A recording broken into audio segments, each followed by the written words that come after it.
Sveiki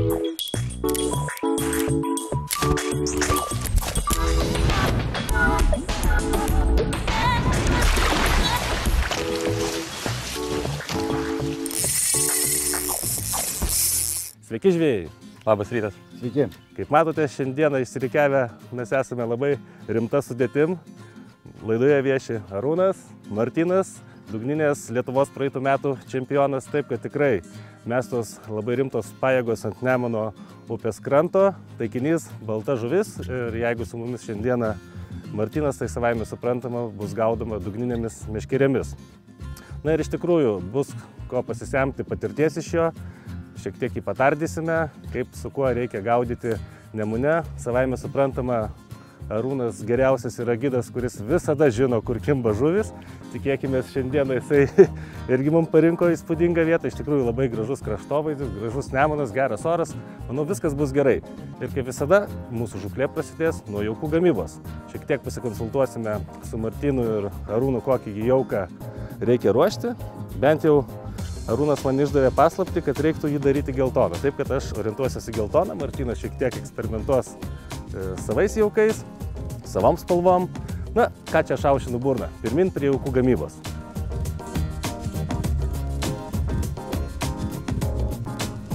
Kodėl, Martynai, tu man parekomendavai būtent tokį jauką Nemunui?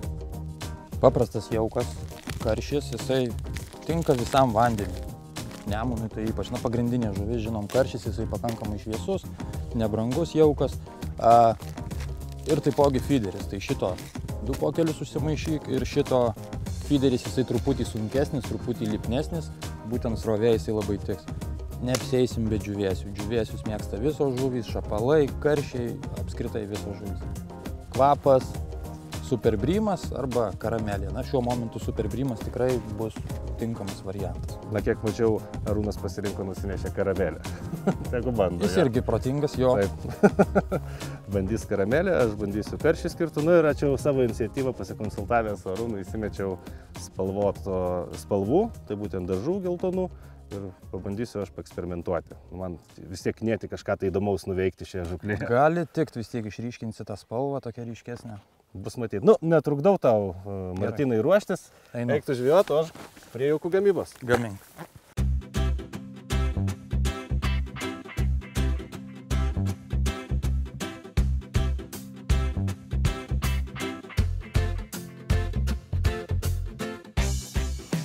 Vienas rausvas, kitas toks šioks šviesesnis. Toks irgi išeina į šviesus link gelsvumą, tačiau aš visai norėsiu nudažyti geltonai. Tada drėkinu skirtų karšiui kvapu, melasa, karamelė tokia, saldus, žodžiu, kruopelis.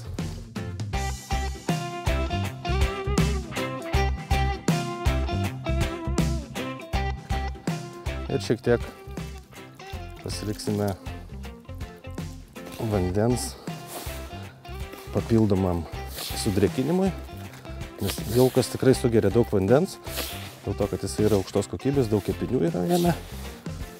Ir labai gerai vandenį, brinksta ir atsiskleidžia tada jo pačios geriausias savybės visas. Na ir pačioj pabaigoje, kai jau jaukas bus išbrinkęs, dėsime džiūvėsių spalvotų stambių. Juos pilsime ant viršaus ir kamščiuosime, tokius darysime kamščiukus ir pradėsime pradinį jaukinimą. Na, kol jaukas brinksta, einu ruošti savo žuklavietę, skanuoti dugną ir nusimatyti vietą, kur gaudysiu, kur jaukinsiu.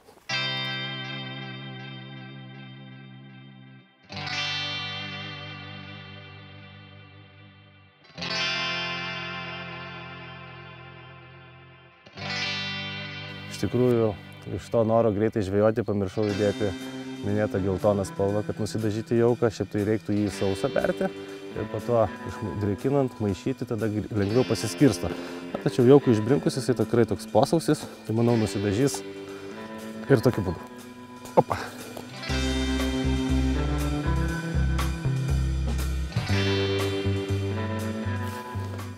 Gaunu tokią sodą geltoną spalvą. Manau, kad turėtų tikrai veikti. Štai va čia yra spalva jauko nedažyta, o čia dažyta yra tokia sodresnė, geltonesnė. Manau, turėtų tikti bent jau aš labiau norėčiau šiandieną pagauti šapalų. Taip, kad tikrai daug dėsiu žuvis. Va, Martynas jau traukia žuvį. Na,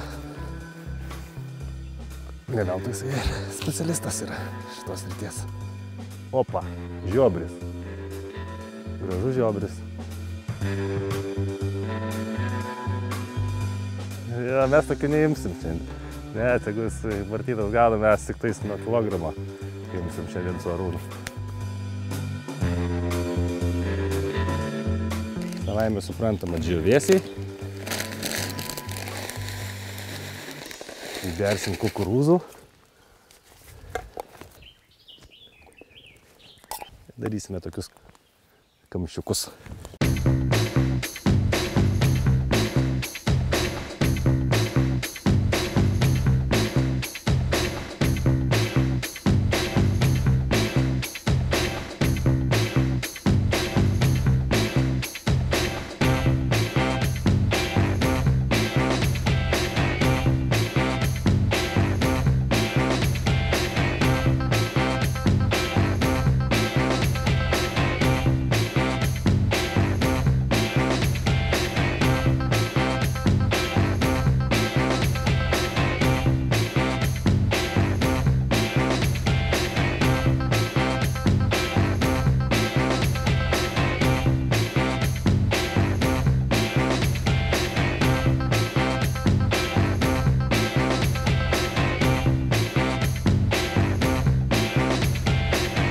Ačiū tau, Arūnai, dėkui už pagalbą, bet tavęs niekaip čia būčiau neišsivertęs.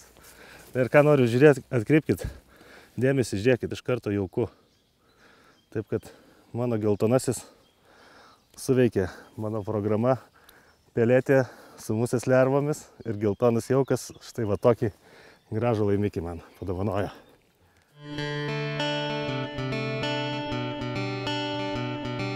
Nešu, įdėsiu pas Martyną.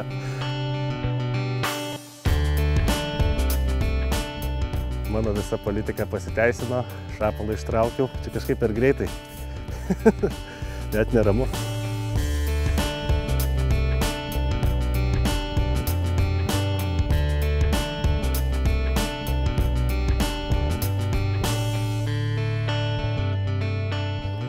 O, džiūvėsiais. Džiūvėsiais? Džiūvėsiais. Taip, kad geltonoji pelėtė. Ir vėl 3 musės lervos. Nežinau, sugaišau lygiai 5 minutės maksimum. Ir tikrai šaunus gražus šapalas.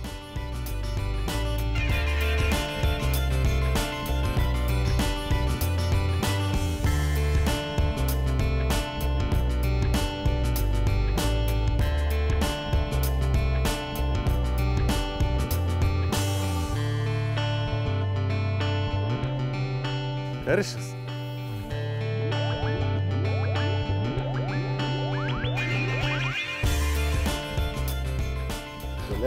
Kaip tu man, taip aš tau padėjau. Gražus.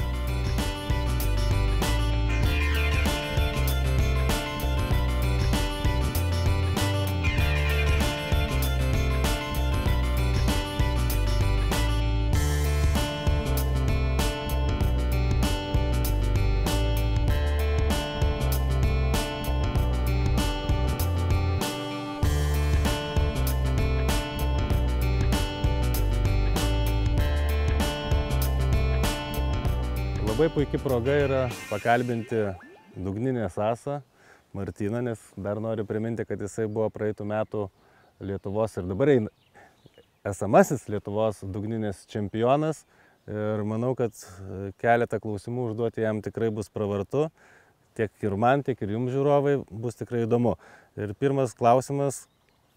Ateini ant kranto, atsisėdi prie Nemuno. Na ir kaip reikia išsirinkti, Martynai, tą pradinę žuklavietę, kur planuojasi jaukinti, kur geriau, ar čia srovėje, ar čia prieš srovę, pasroviui, duobės įėjime, išėjime, kaip tu pasirenki savo žuklavietės vietą?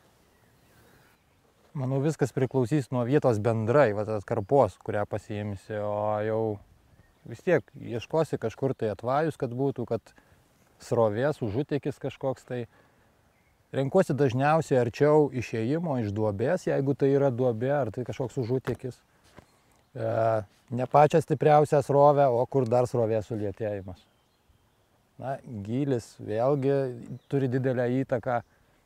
Geriau ne pati duobė, ne pati giliausia vieta, o jau truputį išseklėjimas ir gali būti lygesnis dugnas gylio atžvilgių, bet vienas kitas kliuvinys gali būti akmuo kažkoks, tai iš kur susilaikytų jaukas, dar kažkoks dugno nelygumas, būtent tokiose vietose dažniausiai. O pavyzdžiui, renkantis karšius gaudyti ar šapalą, ar tai yra skirtingos vietos, ar tai gali būti ta pati vieta irgi? Dažniausiai tai skiriasi vietos. Va, kaip šiuo momentu vasarą gaudom, tai galima gaudyti toj pačioj vietoje ir tą žuvį. Bet jeigu koncentruotis būtent į šapalą, tai jau reikėtų ieškoti truputį gal seklesnės vietos su didesnė srove prieš kažkokias tai rėvas ar už rėvų, būtent ten, kur jie daugiau laikosi. O karšiui šiek tiek ramesnė vieta.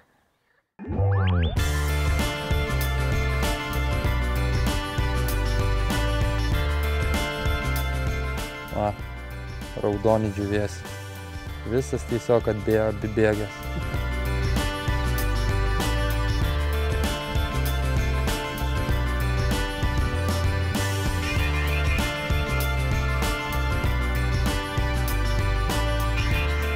Kuoja.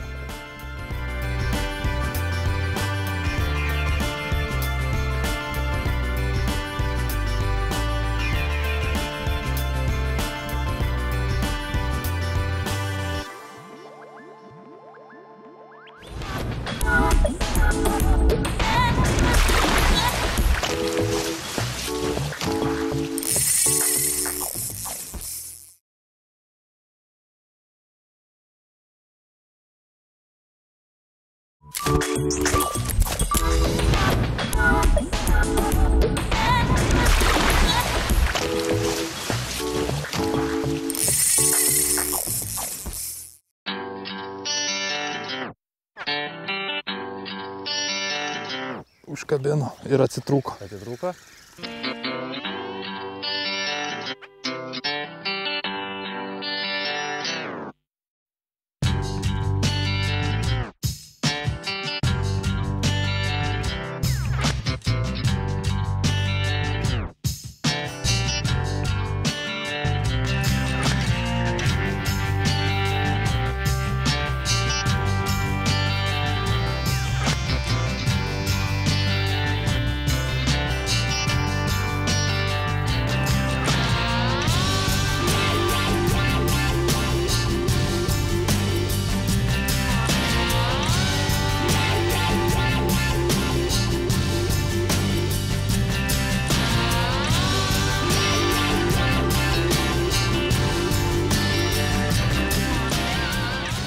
Ką dabar čia mes? Po tokio šapalo. Net gėda nešti.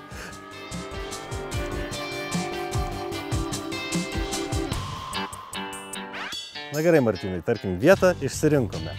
Tolimesnė eiga kokia. Kaip suprantu, dugno skanavimas vyksta.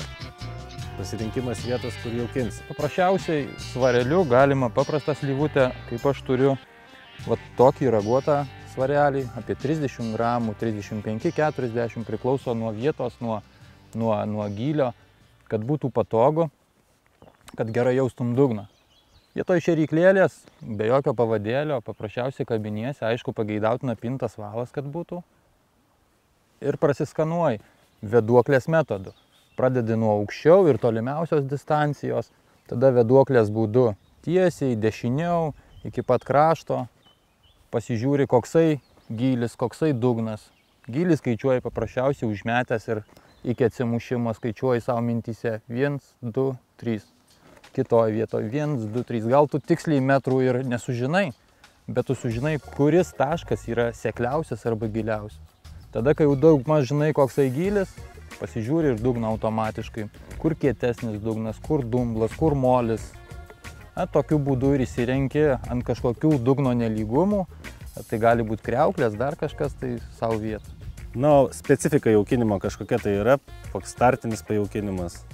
Jeigu yra galimybė, visą laiką reikia stengtis pašerti dar iš vakaro. Nes vis tiek Nemunas juda, vanduo juda, žuvis neužsibūna ilgai vienoje vietoje. Jinai migruoja iš vieno taško į kitą, iš vienos sietuvos į duobę, į srovę ir žuvies pastoviai ten negauda.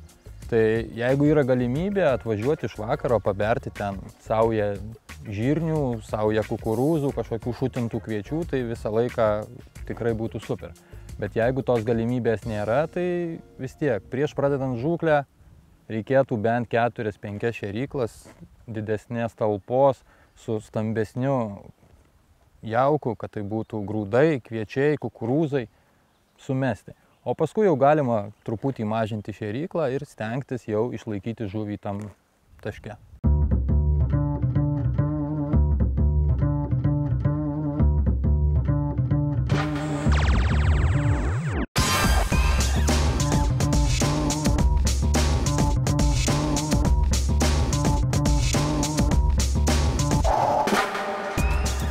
Na, iš tikrųjų šiandien įspūdinga diena.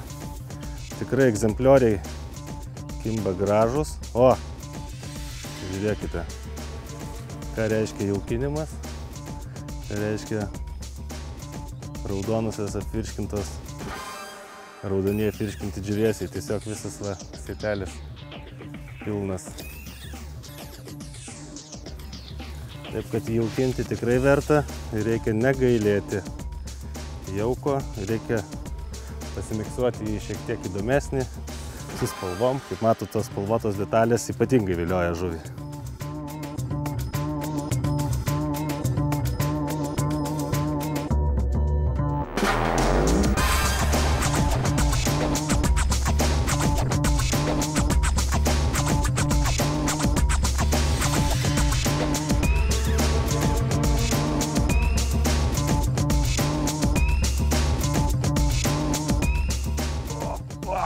Biški selekcija šiandieną žuvies konkreti. Ant kokios spalvos peletės? Ant geltonos. Nu va. Geltona su musės lerva.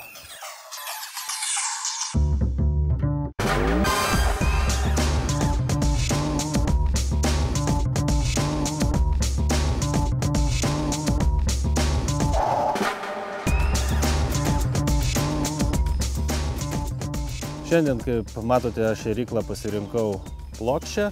Na ir toliau klausinėjame Martino, o kokią svorį reikia rinktis šėryklėlės. Aišku, suprantama, nėra bendro kažkokio tai ištraukto vidurkio, reikia žiūrėti į Nemuno gylį, į upės gylį, į srovę. Ir manau, kad daug faktorių veikia šėryklos pasirinkimo svorį.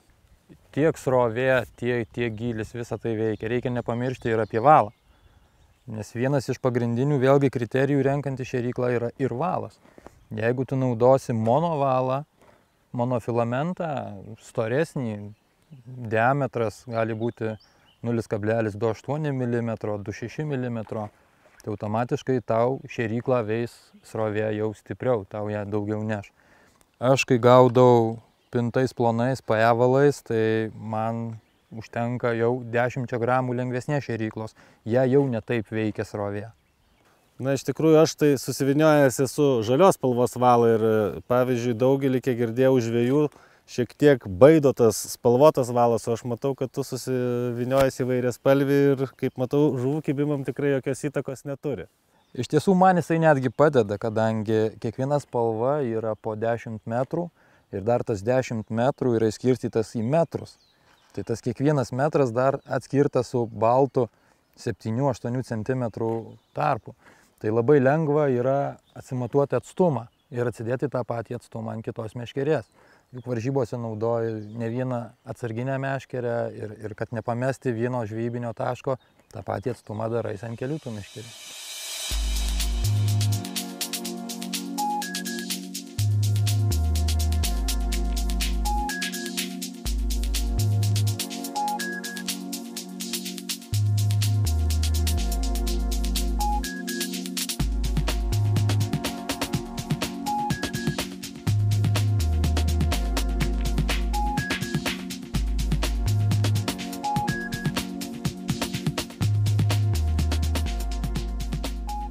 Kalbant apie meškerikočius, mes abu su Martinu gaudome vienodais, tai yra Drenano super feederiais.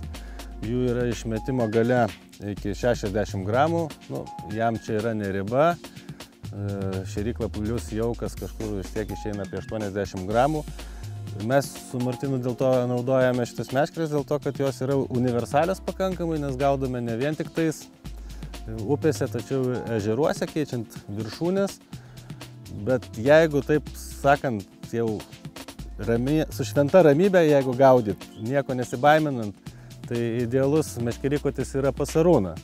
Pas yra rimtas tikrai įrankis, Napa firmos, dugninė meškerė, ekonominės klasės, keičiamom 3 viršūnėm, galima gaudyti net iki 180 gramų, pradidinti yra žiedeliai, tai labai aktualu gaudant upėj, kai neša visokią žolę, pasikerti žuvį, lengvai praslys pro žiedelius nešamos žolės, žodžiu, tikrai rimtas geras įrankis, jis tiek tinka ir Nemune dideliems svoriam, tiek galima gaudyti juo puikiausiai ir su švinu, tiek ir ūsorius, tiek ir tuos pačius laukinius sazanus.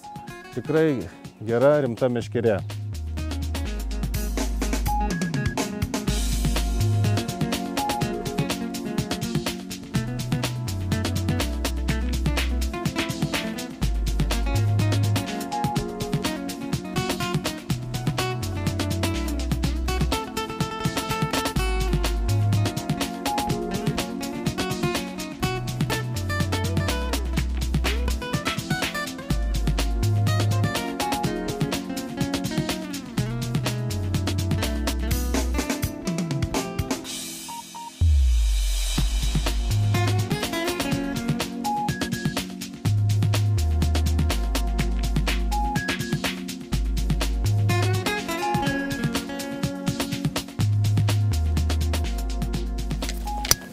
Planavome baigti mūsų šiandieninę laidą. Savaime suprantama, prieš pabaigiant, pažiūrime, kągi mes šiandieną pagavome.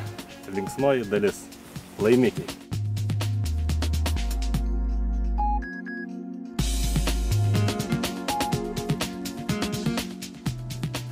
Tai štai tokie laimikiai mūsų aplankė, tikrai įspūdinga žūklė. Na ir keletas foto atminimui.